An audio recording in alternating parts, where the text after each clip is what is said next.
Hello students. आज हम लोग पढ़ेंगे कृषि भौतिकी के चैप्टर 10 न्यूटन के गति विषयक नियम। इसके अंतर्गत संवेग है। ठीक है, तो इसके आंकिक प्रश्नों का हल हम लोग पढ़ेंगे। तो आंकिक प्रश्नों का हल करने से पहले कुछ फार्मूले दिए गए हैं, उसको हम आपको बताते हैं और फिर जो है आंकिक प्रश्नों को हल करते हैं। मैं वाईपी सर, इस चैनल में आपका स्वागत है। इसमें देखें, न्यूटन के गति विषयक प्रथम नियम, इसे हम गैलीलियो का जड़त्व का नियम भी कहते हैं। इस नियम के अनुसार कोई वस्तु यदि स्थिर अवस्था में है या गति अवस्था में है तो वह उसी अवस्था में रहना चाहती है। ठीक है, जब तक कि उस पर कोई बाह्य बल कार्य न करे, तो वह अपने अंदर होने वाले विरोध का परिवर्तन का वह विरोध करती है। तो न्यूटन के गति विषयक प्रथम नियम को हम उसका परिभाषा है कि यदि कोई वस्तु विराम अवस्था में है या गति अवस्था में है तो वह उसी अवस्था में रहना चाहती है जब तक कि उस पर कोई बाह्य बल और कार्य न करे। ठीक है, तो इसे हम गति विषयक प्रथम नियम कहते हैं। इसी को गैलीलियो का जड़त्व का नियम भी कहा जाता है। इसके बाद इसका सेकंड नियम है न्यूटन के गति विषयक द्वितीय नियम। इसके अंतर्गत जो है कोई वस्तु, किसी वस्तु पर आरोपित बल, जो बल F होता है, वह उस वस्तु के द्रव्यमान और उसमें उत्पन्न त्वरण के अनुक्रमानुपाती होता है। ठीक है, तो इन दोनों से यह क्या हो जाएगा, F प्रोपोर्शनल टू ma हो जाएगा। यहाँ से F पर इक्वल टू के ma ले लेते हैं। अब F बराबर 1 और m बराबर 1 और a बराबर 1 के लिए k का मान जो है 1 आ जाता है। तो इस तरह से F बराबर ma के बराबर हो जाता है। ठीक है, तो यह न्यूटन के गति विषयक द्वितीय नियम के अंतर्गत जो है यह फार्मूला प्राप्त होता है। और थर्ड नियम क्या कहलाता है, क्रिया प्रतिक्रिया का नियम होता है। तीसरा जो है क्रिया प्रतिक्रिया का नियम, या इसी को न्यूटन के गति विषयक तृतीय नियम भी कहते हैं।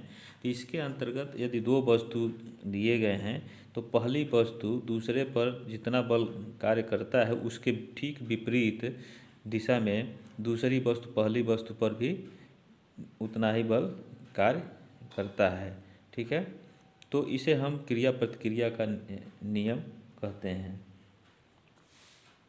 अब देखें संवेग, ये संवेग होता है, इसको हम P से लिखते हैं। ठीक है, P से लिखते हैं। तो संवेग P बराबर होता है द्रव्यमान गुणे वेग के गुणनफल को हम संवेग कहते हैं। ठीक है, यह संवेग हो जाता है। तो यह फार्मूला हो गया, तो इसको आपको याद रखना होगा। और इसका मात्रक जो है क्या होता है, किलोग्राम मीटर। देखें, द्रव्यमान का मात्रक किलोग्राम हो जाएगा, वेग का जो है मीटर हो जाएगा पर सेकेंड। तो इसका मात्रक हो जाएगा कि किलोग्राम मीटर प्रति सेकेंड हो जाएगा संवेग का मात्रक। यह अगला देखें दिया है, बल तथा संवेग परिवर्तन में संबंध ए इम्पॉर्टेंट टॉपिक है। अब देखें F जो होता है वह ma के बराबर होता है, और हम जानते हैं कि त्वरण जो है वेग परिवर्तन की दर के बराबर होता है। ठीक है, और यहाँ से a का मान जो है F बट्टे m हम रख दें तो यहाँ F बट्टे m हो जाएगा a की जगह, और यह हो जाएगा डेल्टा v बट्टे डेल्टा t। तो यहाँ से m का मान आ जाएगा, F का मान निकलेगा m इंटू डेल्टा t बट्टे डेल्टा t। अब यहाँ देखें P बराबर m भी है, तो यहाँ F बराबर m इंटू डेल्टा, यह भी है, t नहीं है, भी है। तो यह डेल्टा P के बराबर हो जाता है।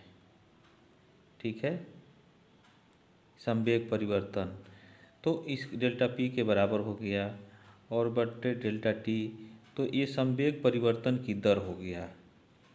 ठीक है, तो यहाँ से संवेग परिवर्तन की दर निकल गया डेल्टा पी बराबर एफ गुणे डेल्टा टी। तो यही संवेग परिवर्तन और बल में ये संबंध हो गया। ये भी फार्मूला है, तो ये इम्पॉर्टेंट फार्मूला है, तो इसको आप ध्यान में रखेंगे। इस पे आधारित सवाल मिलेंगे आपको। अब इसी से देखें, कंपटीशन का भी प्रश्न बनता है कि संवेग परिवर्तन की दर शून्य कब होगा। यदि बाह्य बल अगर एफ जो है जीरो अगर हो जाए तो संवेग परिवर्तन की दर जो है शून्य होगा। ठीक है। अगला टॉपिक आपका है संवेग संरक्षण का नियम। इसके अंतर्गत क्या है कि किसी वस्तु या वस्तुओं के तंत्र का संवेग तब तक नहीं बदला जा सकता है जब तक कि उस पर कोई बाह्य बल कार्य न करे, अर्थात इनके संवेग जो है नियत रहता है।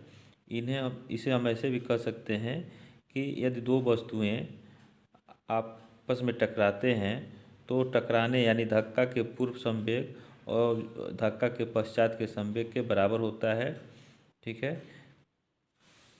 यदि पहली वस्तु का संवेग मान लेते हैं p1 है और दूसरी वस्तु का संवेग p2 है, तो अगर एक दूसरे के विपरीत दिशा में टकरा रहे हैं तो उनके संवेगों का योग जो है यह जीरो के बराबर हो जाएगा। ठीक है। तो इसी पे आधारित आपको प्रश्न भी मिलेंगे। ये देखें आंकिक प्रश्नों के हल। पहला दिया हुआ है कि 400 मीटर पर सेकंड की चाल से चलती हुई एक गोली बालू की थैली में धंसकर उसी में रह जाती है। गोली एवं थैली के द्रव्यमान क्रमशः 0.25 किलोग्राम तथा 4.75 किलोग्राम है। यदि थैली गति करने के लिए स्वतंत्र हो तो उसकी चाल कितनी होगी। ठीक है। तो देखें इसका हल। यहाँ एक गोली का वेग दिया है 400 मीटर पर सेकेंड और उसका द्रव्यमान दे दिया है 0.25। ठीक है। तो यहाँ लिख लें गोली का वेग, इसको हम v1 कह दें। यह है आपका 400 मीटर प्रति सेकेंड और गोली का द्रव्यमान इसको हम m1 कह दें। तो यह कितना है 0.25 किलोग्राम, इतना जो है इसका द्रव्यमान है। अब देखें यह गोली, उसके बाद थैला दिया है। देखें थैला में गोली जो है बालू की थैली में धंस कर उसी में रह जाती है। तो जब थैला स्थिर अवस्था में है, उसमें गोली नहीं धंसा है, उस समय थैले का वेग कितना है, जीरो है। तो उसके वेग को हम v2 मान लें। ठीक है। थैले का वेग गोली के धंसने के पूर्व ये कितना हो जाएगा, इसको v2 कह लें, यह हो गया जीरो। ठीक है। और थैले का द्रव्यमान, थैले का द्रव्यमान या इसको कह लें m2। तो इसका जो है द्रव्यमान 4.75 है। ठीक है, किलोग्राम। अब देखें यदि जब गोली थैले में जाके धंस जाता है तो संयुक्त द्रव्यमान हम m3 मान लें। तो यहाँ लिखें संयुक्त द्रव्यमान, इसको हम m3 कह लें और यह किसके बराबर होगा, m1 प्लस m2 के। तो m1 आपका जो है 0.25 है और m2 4.75 है। तो यह हो जाएगा आपका 5 किलोग्राम। ठीक है। अब संयुक्त थैले का द्रव्यमान पूछ रहा है, सॉरी वेग पूछ रहा है, तो हम मान लेंगे माना संयुक्त द्रव्यमान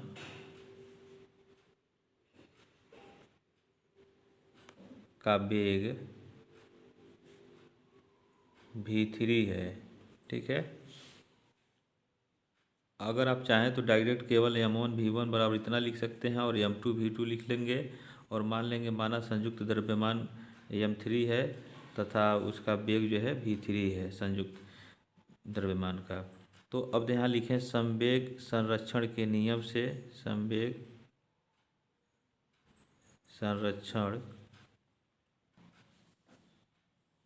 के सिद्धांत से। ठीक है, तो यहाँ क्या होगा, गोली के धंसने के पूर्व संवेग, यहाँ लिखें गोली के धंसने के पूर्व संवेग बराबर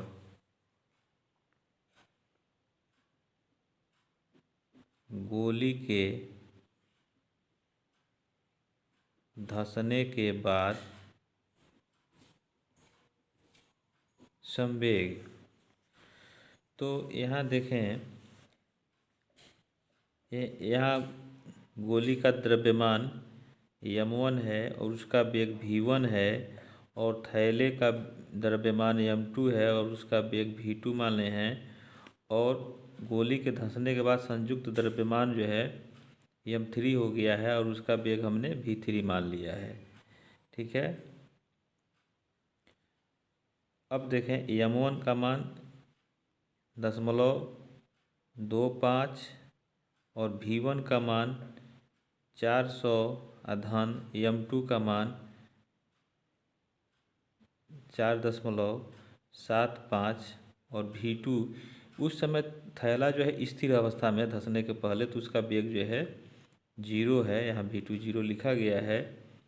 ठीक है, और यहाँ संयुक्त द्रव्यमान m3 का मान जो है 5 किलोग्राम हो जाएगा और v3 हमें ज्ञात करना है। तो देखें ये 25 चौका 100, यह 100 हो जाएगा। ठीक है, दो जीरो के पहले दशमलव लग जाएगा और यह 0 हो गया और यह आपका 5 v3 हो जाएगा।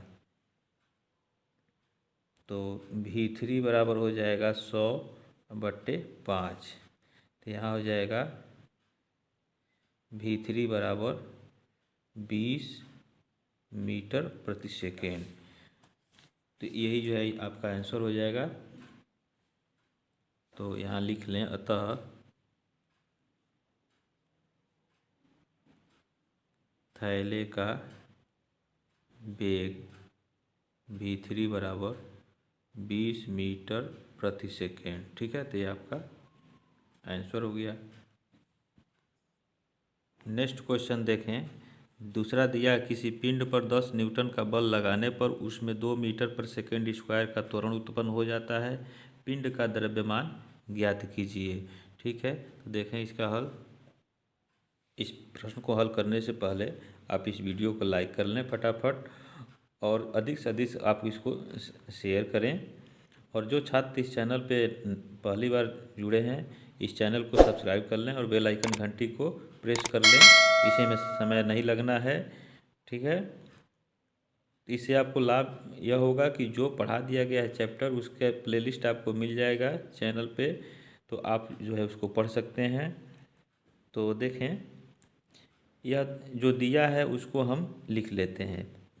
पिंड पर 10 न्यूटन का बल लगता है, तो यहाँ बल F जो है 10 न्यूटन है। ठीक है, उसमें त्वरण 2 मीटर पर सेकेंड का उत्पन्न होता है, तो त्वरण A बराबर 2 मीटर पर सेकेंड स्क्वायर दिया हुआ है। पिंड का द्रव्यमान पूछ रहा है, m जो है पूछ रहा है। तो न्यूटन के गति विषयक द्वितीय नियम से क्या होता है, चूँकि F बराबर ma होता है, तो F का मान यहाँ 10 दिया हुआ है और यम पूछ रहा है त्वरण ए जो है आपका दिया हुआ है 2, तो यहाँ से यम निकल जाएगा 10/2 और यह हो जाएगा 5, ठीक है, किलोग्राम। तो लिख लें, इसलिए द्रव्यमान यम बराबर 5 किलोग्राम। तो यही जो है आपका आंसर हो जाएगा। तो इसका हल हो गया। नेक्स्ट क्वेश्चन देखें, तीसरा दिया हुआ है किसी पिंड पर 10 सेकेंड तक 5 न्यूटन का बल लगाया गया, पिंड के संवेग में उत्पन्न परिवर्तन की गणना कीजिए। तो देखें इसका हल। अब देखें इसमें जो दिया है उसको लिख लें। यहाँ समय अंतराल डेल्टा टी जो है 10 सेकेंड दिया हुआ है, ठीक है। एफ आपका ये 5 न्यूटन दिया है और पूछ क्या रहा है, संवेग में उत्पन्न परिवर्तन यानी डेल्टा पी का मान पूछ रहा है। तो अभी इसके पहले हम लोग फार्मूला पढ़े थे कि बल और संवेग परिवर्तन में संबंध, ठीक है। तो हम लोगों ने देखा था कि संवेग, चूँकि संवेग परिवर्तन डेल्टा पी यह जो है बल गुणे समय अंतराल यानी डेल्टा टी के बराबर होता है, ठीक है। तो यहाँ बल एफ का मान 5 न्यूटन है और डेल्टा टी जो है 10 दिया हुआ है, तो यह आपका हो जाएगा 50, ठीक है, न्यूटन सेकेंड, ठीक है। इसका मात्रक हो जाएगा, या इसको हम कह सकते हैं किलोग्राम मीटर या किलोग्राम मीटर प्रति सेकेंड, यह भी होता है। आप सिंपली न्यूटन सेकेंड भी लिख सकते हैं। तो यह इसका हल हो गया। यह संवेग परिवर्तन आपका आ गया, परिवर्तन डेल्टा पी बराबर 50 न्यूटन सेकेंड। नेक्स्ट क्वेश्चन दिया है चौथा, देखें। कह रहा है 50 किलोग्राम द्रव्यमान की एक वस्तु के वेग को 20 सेकेंड में 1 मीटर पर सेकेंड से 20 मीटर पर सेकेंड करने के लिए कितने न्यूटन बल की आवश्यकता होगी, ठीक है। तो देखें इसका हल। इसमें दिया है, देखें, यह एफ बराबर दिया है, यह पूछ रहा है, ठीक है। एफ जो है आपका पूछ रहा है, यम दिया है 50 किलोग्राम और 20 सेकेंड में यह दिया हुआ है, डेल्टा टी आपका दिया है 20 सेकेंड, और क्या दिया है, डेल्टा भी आपका दिया हुआ है। तो अंतिम वेग भी 20 दिया है, प्रारंभिक जो है 1 दिया है, तो वेग का अंतर कितना हो जाएगा, 20 ऋण 1, और यह हो जाएगा 19, ठीक है, 19 मीटर प्रति सेकेंड। तो यहाँ से हम निकाल लें संवेग में परिवर्तन। यह होता है फार्मूला, चूँकि संवेग परिवर्तन डेल्टा पी बराबर होता है एम गुणे डेल्टा भी हो जाएगा। एम का मान 50 दिया है और भी डेल्टा भी जो है आपका 19 दिया है।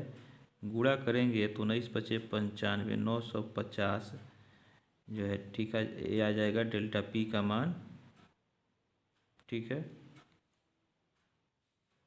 यह हो गया आपका न्यूटन सेकेंड हो जाएगा इसका मात्रक, ठीक है।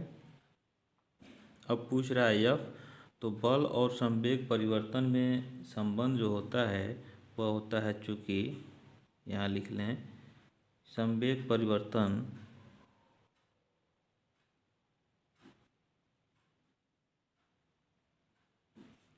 यह डेल्टा पी जो होता है वह एफ गुणे समय अंतराल डेल्टा टी के बराबर होता है। तो डेल्टा पी का मान यहाँ जो है 950 है। एफ पूछ रहा है समय डेल्टा टी का मान दिया है 20 सेकेंड, यहाँ 20 सेकेंड लिख लेंगे, ठीक है। तो इसलिए यह बल एफ बराबर कितना हो जाएगा 950/20। 1 जीरो से 1 जीरो कट जाएगा। अब इसे हम भाग करेंगे तो 2 चौका 8, 2 सते 14.0 ले लेंगे तो 2 पचे 10। तो इतना न्यूटन जो है यह बल एफ की आवश्यकता होगी, ठीक है। तो यह आपका आंसर हो जाएगा। नेक्स्ट क्वेश्चन देखें, पांचवा दिया है कि उस बल की गणना कीजिए जो विराम अवस्था में रखी 0.5 किलोग्राम की गेंद में 0.2 सेकेंड में 6 मीटर पर सेकेंड का वेग उत्पन्न कर दे। तो देखें इसका हल। अब इसमें देखें दिया है विरामावस्था में से दिया है में, तो विरामावस्था यानी प्रारंभिक वेग 0 हो जाएगा और एम का मान दिया हुआ है 0.5 किलोग्राम, ठीक है। और समय टी जो दिया है 0.2 सेकेंड और अंतिम वेग दिया है v बराबर 6 मीटर प्रति सेकेंड दिया हुआ है और पूछ रहा है बल एफ, ठीक है। तो गति के प्रथम नियम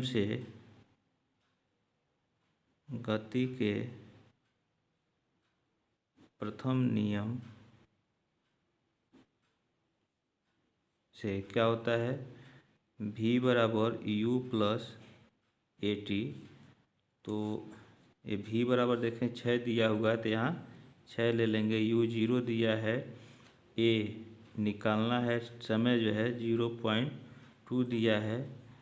तो a बराबर त्वरण a बराबर यह हो जाएगा 6/0.2। इस दशमलव घटाने के लिए 10 से अंश और हर में गुणा करेंगे तो यह 60/2 हो जाएगा और यह हो जाएगा आपका 30 मीटर प्रति सेकेंड स्क्वायर त्वरण ए बराबर,